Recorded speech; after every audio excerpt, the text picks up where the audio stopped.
Naiknya harga kedelai terjadi sejak sebulan terakhir. Kenaikan harga bahkan terjadi 3 kali dalam sebulan. Kedelai yang sebelumnya dijual Rp10.000 per kilogram kini dijual Rp11.000 per kilogram.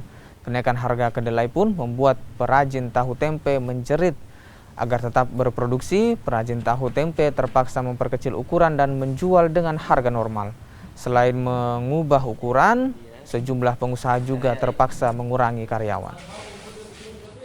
Sebelumnya 10.300, 10.200, barusan ini melonjak sampai 10.800. Sampai 11.000 ya. Kapan itu Pak naiknya?